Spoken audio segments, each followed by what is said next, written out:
assalaamu calaykum saaxiibayaal waxaan soo sheegnay in nebi isxaaq uu dhalay laba wiil oo mataano ah mid alcees la yidhaahdo ayna ka soo faracmi doonaan reer ruum ama reer yurub halka wiilkiisa kalena yahay yacquub isagana ay ka soo faracmi doonaan reer bani israa'iil maantana waxaan muuqaalkeena ku soo qaadanaynaa nebi yacquub waxaana ka soo faracmaya reer bani israa'iil maadaama isaga magaciisa la oran jiray israa'iil oo magaca israa'iilna waxaa loola jeedaa addoonkii alle waxa uuna dhali doonaa nebi yacquub 12 wiil wiilashaasina waxaa ku abtirsan doona 12 qabiil ee reer bani israa'iil aan bilowno taariikhda nebi yacquub calayhi salaam nebi yacquub waa mid ka mid ah nebiyada lagu xusay qur'aanka kariimka iyo axaadiista nabigeena Muhammad sallallahu alayhi wasallam nebi yacquub waxa uu ahaa wiilkii nebi isxaaq ayayana waxa uu ahayd saara oo ahayd xaaskii nebi ibraahim waxaana la sheegaa in nebi yacquub uu ku dhashay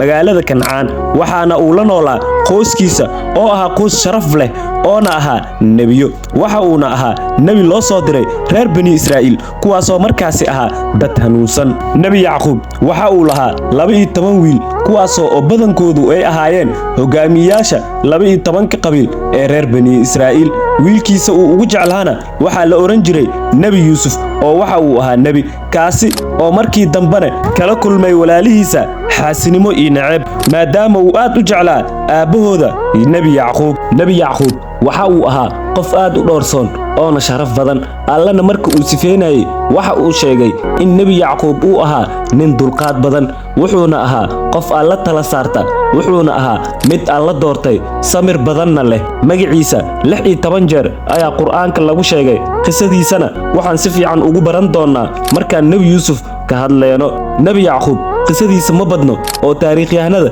ayaa inta badan ka hadasha marka nebi yacquub iyo walaalkiisa alcees ayaa khilaaf soo kala dhaxgalaya kaasoo keenaya in nebi yacquub uu safar soo galo nebi yacquub waxa uu u soo safrayaa dhanka iyo abtigiisa isagoo aabbihiisa isxaaq safarka uu u soo dirayo nebi yacquub abtigiisa waxaa la oran jiray laabaan nebi yacquub waxa uu raadinayaa abtigiisa laabaan wuxuuna la kulmayaa intuusan abtigiisa la kulmin ka hor gabadhiisa ayadoo u waday dhanka iyo aabbaheeda gabadhiisana waxaa la oran jiray raaxiil waxa ayna ahayd gabar aad u qurux badan ilaahayna siiyey caqli iyo karti nebi yacquubna waxa uu ka helayaa gabadha abtigiisa uu dhalay ka hor inta uusan soo safrinna aabbihiisa isxaaq waxa uu ugu soo dardaarmayaa in uu abtigiisa la xidhiidho isagoo ka guursanayo gabdhihiisa mid ka mid ah nebi yacquub abtigiisa waxa uu lahaa 2 gabar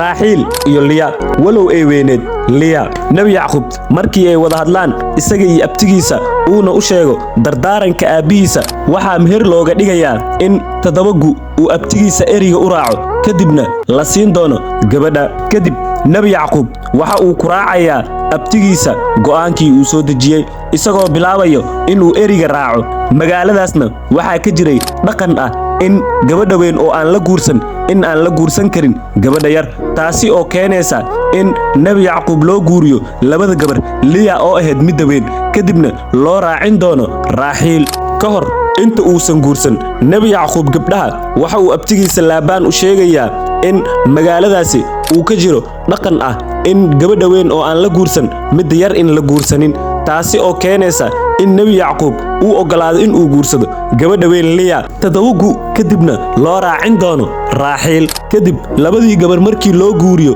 aabbahooda waxa uu u keenayaa 2 gabar oo iyaga addoomo u noqda raaxiil iyo liya waxa ay go'aansadeen in 2 gabar ee iyaga addoommada u noqday in ay u guuriyaan nebi yacquub waxayna u dhaleen 4 xaas nebi yacquub 12 wiil ay ka soo faracmeen reer bani israa'iil